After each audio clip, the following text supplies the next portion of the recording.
물건 비우기를 실천한 지 1년 정도 지났을 때의 일이다. 한가로운 주말, 엄마가 상품권이 생겼다며 백화점 나들이를 제안했다. 엄마 찬스는 쉽게 오는 기회가 아니었기에 신이 나서 엄마를 따라 나섰다.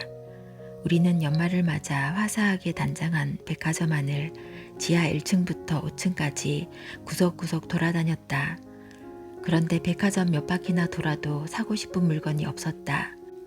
엄마는 아무 소득 없이 집에 가자는 딸을 붙잡고 목걸이라도 하나 사라며 액세서리 숍으로 데려갔지만 구매 욕구는 끝내 생기지 않았다. 불과 1년 전만 해도 백화점에서 빈손으로 나올 줄 모르던 내가 무려 엄마 찬스를 거절하는 날이 올 줄이야. 그때 깨달았다. 나는 이제 불필요한 것에 눈을 돌리지 않는다.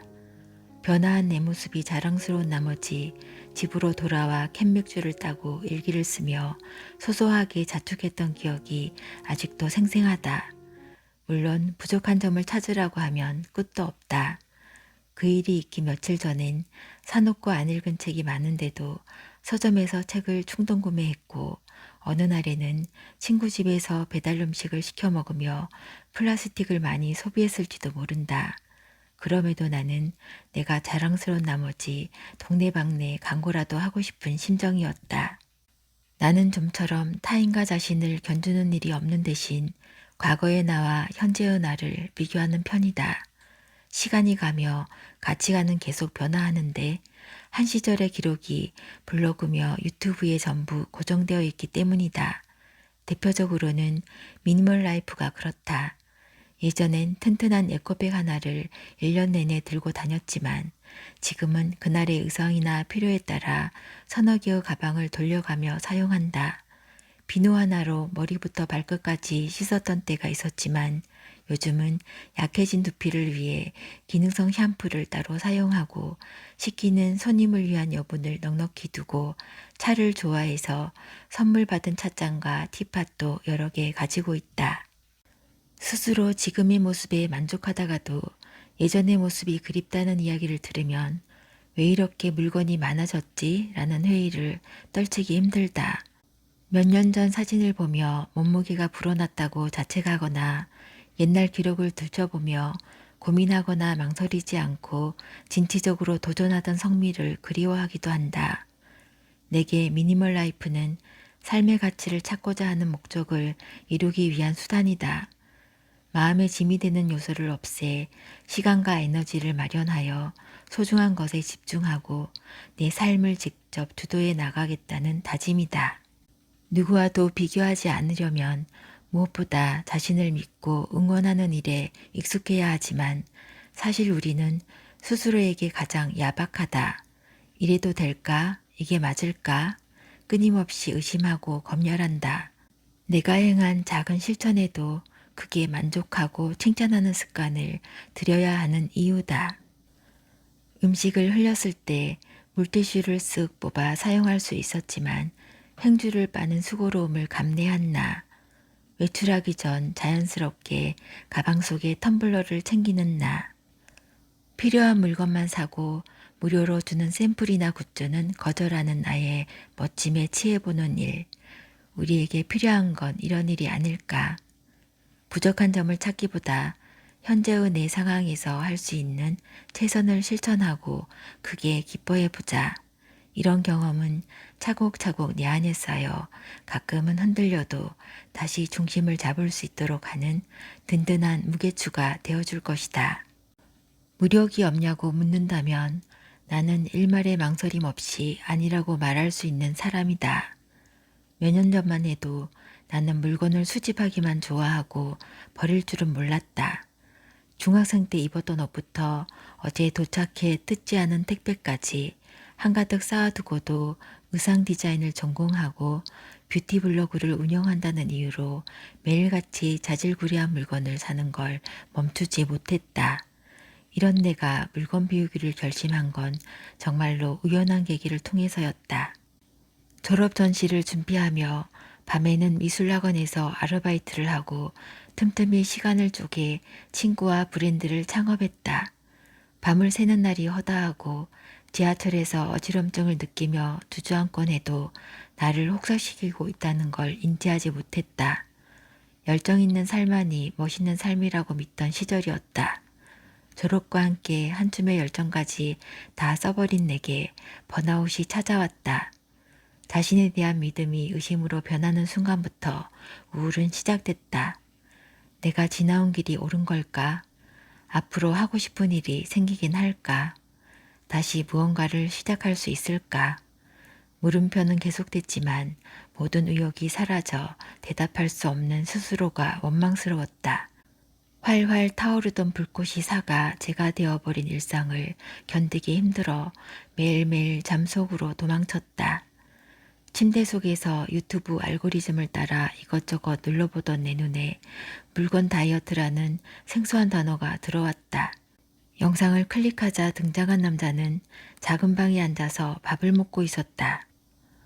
그는 자기 집안의 모든 물건을 꺼내는데 10분도 채 걸리지 않는다고 말했다. 수건은 단 한 장이라 사용하면 바로 손으로 빨아 널어놓고 낮에는 친구를 계서 소파로 사용했다. 그는 적은 물건으로 생활하며 물건의 가치를 알게 됐다고 말했다. 처음에는 그저 이런 삶도 있구나 라고 가볍게 생각하고 영상을 껐다. 자극은 한 박자 늦게 찾아왔다.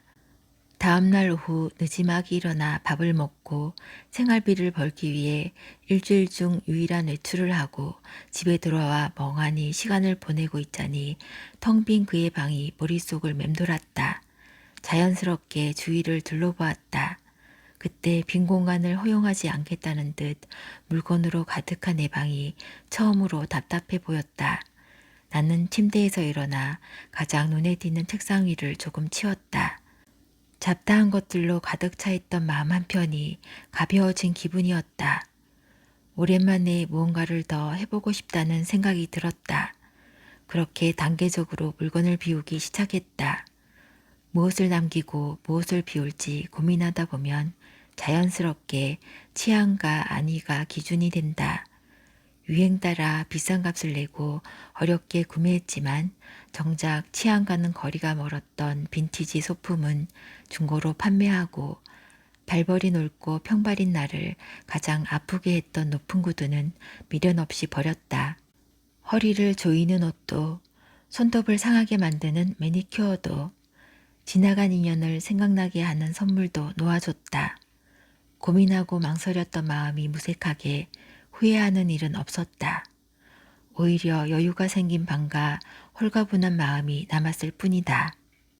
시선을 빼앗는 물건들을 모두 치우고 텅 빈 흰 벽에는 친구가 만들어준 사진 달력을 한 장 붙였다.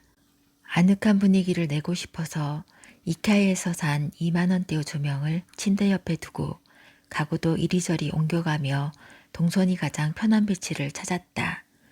내가 언제 무기력증에 빠졌는지 기억나지 않을 만큼 즐거웠다. 가족과 함께 사는 친구가 자기 방 커튼을 돈 주고 바꿨다는 이야기를 듣고 의아했던 기억이 난다. 방에 커튼이 없는 것도 아닌데 열심히 아르바이트해서 번 돈을 커튼에 썼다는 게 당시의 나에겐 충격적인 일이었다. 방은 그저 머무르는 곳일 뿐 애정을 가지고 돈과 시간을 쏟는다는 걸 이해하지 못하던 시절이었다. 이런 내가 방 꾸미는 재미를 아이러니하게도 물건을 비우는 과정에서 깨달았다. 나는 차가운 스틸보다는 따뜻한 우드를, 빈티지하고 앤티크한 분위기보다는 깔끔하고 단정한 분위기를 좋아하는 사람이다. 탁상시계 하나, 숟가락 하나를 골라도 오래 써도 질리지 않는 군더더기 없이 깔끔한 디자인을 선호한다. 옷에 대한 취향은 확고해도 방에 대한 취향이랄 게 없었던 나는 점점 나만의 색을 찾아가고 있었다. 집을 잠만 자는 공간으로 생각했던 나는 자칭 집순이가 되었다. 불필요한 물건에 시선을 뺏길 일 없는 책상에서 일을 하고 도서관에서 책을 한가득 빌려와 깨끗이 빨아놓은 이불 위에서 하나씩 펼쳐보고 1인분의 음식을 만들어 취향의 그릇 위에 담는 일상은 조금 어색하지만 내게 딱 맞는 옷처럼 편안하게 느껴졌다. 자신에 대해 오래 고민해 본 사람은 쉽게 흔들리지 않는다. 나는 이제 해마다 유행이 바뀌어도 고개를 돌리지 않고 취향을 묻는 질문에 망설이는 일이 없다. 내게 비움은 단순히 물건을 없애는 일이 아니다. 무엇을 비우고 무엇을 남길지 고민하는 일은 나를 돌보는 일과 같다. 살다 보면 머리를 무겁게 짓누르는 생각을 덜어내고 마음에 쌓인 먼지를 털어내고 싶을 때가 있다. 우리는 따뜻한 물로 샤워를 하며 달리는 차 안에서 바람을 맞으며 일주일치 식재료를 다듬으며 일상의 묵은 때를 벗겨낸다. 나는 내게 어떤 방법보다 빠르게 먹히는 지름길을 알고 있는데 바로 청소다. 혼자 밥을 먹고 혼자 일을 하며 혼자서 모든 걸 해결해야 하는 프리랜서는 하루에도 몇 번씩 감정이 너를 띈다. 특히 점심을 먹기 전까지의 오전 시간이 힘들다. 오늘 하루가 많이 남았다는 생각은 나를 한없이 게을러지게 만든다. 어서 일해라고 말하는 나와 조금 놀다가 오후에 더 열심히 일하면 되지라고 속삭이는 나 두 자아가 싸운다. 그러다 가끔은 불쑥 자기 혐오가 밀려온다. 나는 왜 부지런하지 못할까? 다음 달에 일이 들어오지 않으면 어쩌지? 이 일을 언제까지 할 수 있을까? 이런 사태를 미연에 방지하기 위해 나는 매일 아침 청소를 한다.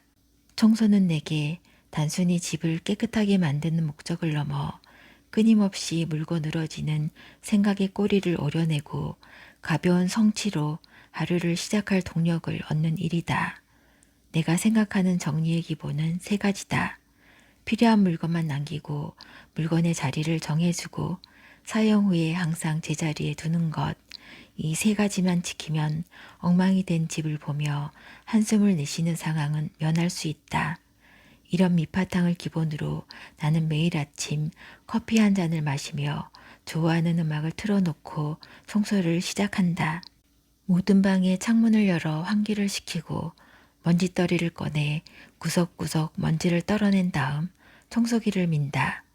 매일 앉아 작업하는 책상 위는 더 신경 써서 걸레질한다. 일주일에 한 번 정도는 물청소를 하고 주기적으로 청소기를 분해해서 묵은 먼지들을 비워낸다. 청소신이 내려온 날엔 세면대와 싱크대 청소까지 한다. 남은 커피를 들고 소파에 앉아 어딘가 모르게 환해진 집안을 바라보며 흐뭇해하는 일까지가 청소의 마무리다. 어느 날 매일 출근 전에 청소를 한다는 블로그 이웃의 글을 봤다. 가장 먼저 든 생각은 10분이라도 더 자야지 청소를 한다고 였지만 글을 읽을수록 점점 고개를 끄덕이게 됐다. 그의 말인즉슨 출근하기 전에 청소를 하면 퇴근하고 집안일에 스트레스 받을 필요 없이 마음 편히 쉴 수 있다는 것이었다. 너무도 맞는 말이었지만 아침 청소라는 게 생소했던 내겐 큰 도전이었다. 다음 날 평소 기상 시간보다 20분 먼저 일어나 청소를 하고 출근했다. 청소라 해도 거창할 것 없이 책상 위 물건을 치우고 바닥 물걸레질을 하고 아침에 먹은 그릇을 설거지하는 정도였다. 하필 회사에서 팝업 스토어를 열어 하루 종일 서서 물건을 판매한 날이었다. 말을 많이 했더니 목이 따끔거리고 다리는 당장이라도 앉게 해달라며 비명을 지르는 듯했다. 평소보다 3배는 더 지친 몸을 10,000원 지하철에 싣고 집에 도착해 문을 열었던 순간을 나는 아직도 잊지 못한다. 깨끗하게 정돈된 방과 차분하게 내려앉은 집안의 공기가 어서 와서 쉬라며 두 팔 벌려 환영하는 듯한 그 기분을 일에 치여 아침에 청소한 사실조차 잊고 있었더니 깜짝 선물이라도 받은 것처럼 기뻤다. 홈 스위트 홈은 정녕 이럴 때 쓰는 말이구나. 이런 경험은 사람을 변화시킨다. 세상 그 무엇보다 아침잠을 소중하게 여기던 나는 8시까지 출근하는 날이면 5시 30분에 일어나 청소를 하는 사람이 됐고 덕분에 그토록 아끼는 밤의 시간을 지킬 수 있었다. 한때 5식구가 사는 집에 일주일에 한 번 청소를 해주시는 분이 왔다. 엄마는 그분을 매니저님이라고 불렀고 또 다른 표현으로 나를 행복하게 해주는 사람이라고 말했다. 노동의 대가로 돈을 지불하지만 그것과는 별개로 집에 돌아오는 순간을 행복하게 만들어주는 사람이라며 살뜰하게도 그분을 챙겼다. 나는 이제야 엄마의 마음을 이해한다. 어릴 적 내가 청소를 해놓으면 퇴근한 엄마가 왜 그리도 칭찬을 했는지, 엄마 아빠는 왜 그렇게 설거지 때문에 싸웠는지 알 것 같다. 청소는 맑을 청에 쓸소를 쓴다. 더럽고 어지러운 것을 쓸고 닦아 맑게 만든다는 뜻이다. 우리가 맑게 유지해야 하는 것이 집이나 물건만은 아닐 것이다. 오늘만큼은 귀찮더라도 잠시 일어나 스스로에게 나를 행복하게 해주는 사람이 되어보면 어떨까? 미니멀 라이프의 사전적 의미는 삶에 필요한 최소한의 물건만 갖추고 사는 생활이다.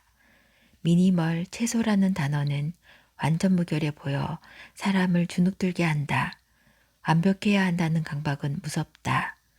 무언가를 시작하기도 전에 포기하게 만드니 말이다. 실제로 내게 미니멀 라이프를 시작하고 싶은데 무엇부터 해야 할지 모르겠다며 막막하다고 털어놓은 사람이 여럿이다. 나는 그럴 때마다 미니멀 라이프는 비우는 것이 아니라 남기는 것에 초점을 두는 일이라고 말한다. 어떤 것을 비울지 고민하는 일이 아니라 먼저 내게 필요한 것을 고민하고 그 후 나머지를 비우는 것이다. 내게 무엇이 남았는가는 곧 내가 어떤 사람인가를 보여준다고 생각한다. 당장의 물건을 다 비워야 한다고 압박을 느끼기보다는 천천히 내 삶의 방향성을 찾아가는 과정으로 받아들여야 한다. 마음속 부담을 비워냈다면 이제 물건을 비울 차례다. 언제나 어떻게보다는 왜가 중요하다. 나는 왜 물건을 비우고 싶은가? 나는 왜 달라지길 원하는가? 비움을 통해 내가 온전히 집중하고 싶은 가치는 무엇인가? 스스로 계속해서 질문하고 고민하면 물건을 얼마나 어떻게 비워야 할지는 자연스럽게 따라온다. 지금 할 수 있는 것부터 할 수 있는 만큼 나만의 속도와 걸음걸이로 하나씩 해나가길 바란다. 희조 저자의 하지 않는 삶 읽어드렸습니다. 이번에 희조 작가님의 책은 처음 접하게 되었는데요. 미니멀 라이프에 관련된 이야기를 하면서도 한편으로는 문학집을 읽는 느낌을 받을 정도로 섬세하고 깊이 있는 느낌을 문장마다 느낄 수 있었습니다. 그래서 더 재미있게 빠져서 금방 읽게 된 책입니다. 일상에서 시적 허용하기라는 제목에서 이런 내용이 있었어요. 행복에서 중요한 것은 강도가 아닌 빈도다. 한 번의 큰 행복보다 일상 사이사이를 채우는 소소하고 작은 행복들이 우리를 살게 한다. 그러니 특별하지 않더라도 내 기분을 나아지게 만들 무언가를 찾으라고 말해주는 내용이었는데요. 저도 항상 생각하고 고민하고 있던 부분이라 고개가 끄덕여지는 대목이었습니다. 어제는 정말 오랜만에 가까운 산에 잠깐 다녀왔는데요. 산에 오르고 내리고 푹신하게 쌓여있는 겨울 낙엽을 밟으면서 또 예쁘게 피어오른 철쭉과 개나리, 한참 터뜨려지고 있는 산수유, 미세먼지 지수가 잠깐 동안 좋아져서 맑아졌던 바람, 이런 것들을 느끼고 돌아오니 감사지수, 평온지수가 많이 올라간 것 같습니다. 큰 행복보다 가끔씩 찾아오는 작은 행복들이 매일을 살아가야 하는 나를 지탱해주고 빛을 잃지 않게 해준다는 생각이 듭니다. 여러분도 일상에서 충만해지기 위해 나를 행복하게 하는 것 하나씩 해보기, 그리고 조금만 더 가뿐해져 보기 해보시면 어떨까요? 충만한 삶의 시작이 되는 비움, 오늘도 아주 조금만 성공해 보시면 어떨까 싶습니다. 들어주셔서 감사합니다. 편안한 시간 보내세요.